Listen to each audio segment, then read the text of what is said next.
Sitting here today, I realized how good these kinds of exercises are.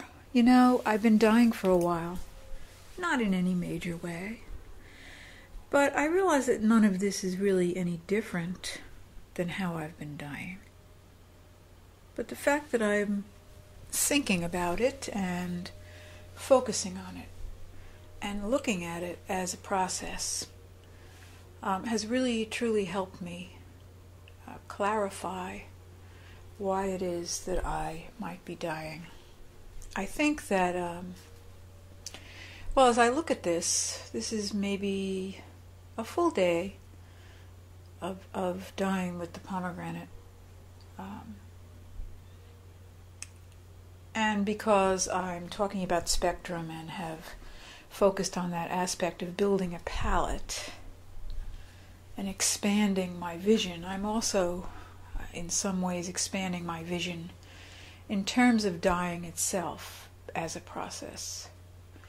And I think I look here and I do see a full spectrum. And I realize that regardless of whether or not I stick to it or not, I could actually get back to the color wheel and the color theory and look at primary colors. And then sort of back off and say to myself, okay, the primary colors are the basics. They're the primary ingredients for all the other colors, basically, if you want to look at it in general terms.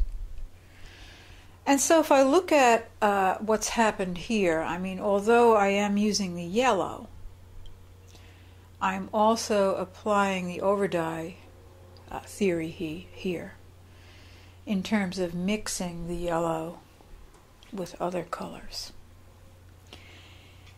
And it occurred to me that if I take the indigo, which could be the blue, and the pomegranate, which can be the yellow, and onion skins, which are so easy to extract color from, as the red, I have the basics to create a full spectrum. Now, how I do that is another story, but I think that I never really thought about it. But I could create all the colors, not simply just by dyeing with them, but by expanding the process from just dyeing into overdying. And then yesterday when I put the onion skins on the cloth, that's the upper right hand swatch with that purplish red blotch on it. Dyeing with onion skins doesn't necessarily always give you the red color. The fabric that's sitting on was the result of the addition to the red onion skins to the dye bath, and you can see that warmed it up.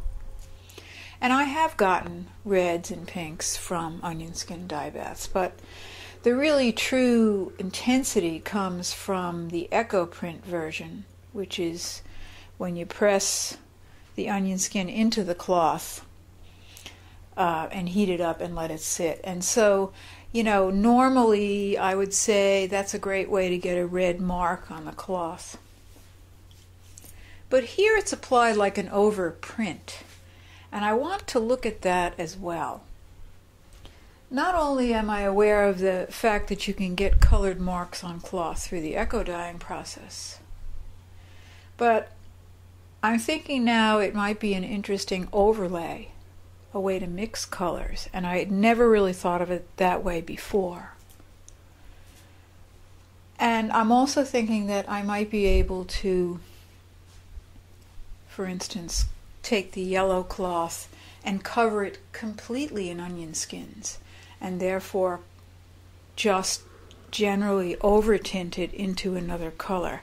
So those three things combined, just straight up dyeing, along with straight up dyeing, and then dyeing over commercial fabrics with these three colors, and then potentially exploring the overprint as a color palette edition, not as a print, but as a way to put another layer of color over the cloth and mix the colors.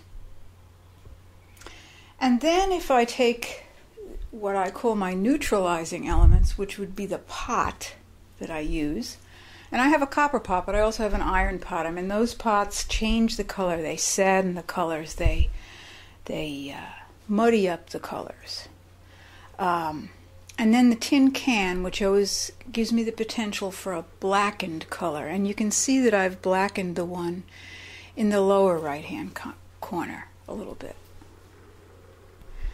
And then in addition to that, although all of these things don't really require a mordant because the dyes themselves have tannin in them, and the indigo doesn't really need a mordant, and I do also use soy milk on occasion. Now, soy milk is part of my diet, and what I do is when it starts to turn, I put it in a plastic container and I water it down a bit. Usually I put 2 parts soy milk to 1 part water, and I leave it in the refrigerator with cloth in it soaking, because leaving it out makes it ferment and go bad and stink and stuff like that. But I do use soy milk, and soy milk I use on mostly cottons, because I find that even though these dyes seem to take on cotton with no problem, they're tremendously enhanced by the soy milk soak,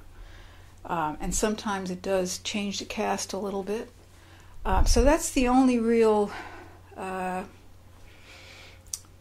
changer that I use. I mean, sometimes I use vinegar in the walnut pot, but that's usually to keep the mold down. That also has an effect. But I'm not getting real scientific here. What I'm trying to say is, it's occurred to me that, like watercolors, the layers of dye could very easily provide me with a full spectrum. So I didn't really think, I've thought about overdying before, I didn't really think about echo overprinting. That's another area which I'd like to explore. So this is kind of my system now. This is my color theory. These 3 basic colors, the walnut and the tin can and the pots for the kind of neutral element, blackening element, the toning down, the soy milk when I need it, and this general overall mixing process of one color over another, and this constant change in the dye pot as you continue to use these things and mix them. So this is good. This is very good, because I have kind of my own color theory here now, and I know I can get all the colors I need with just what I have here.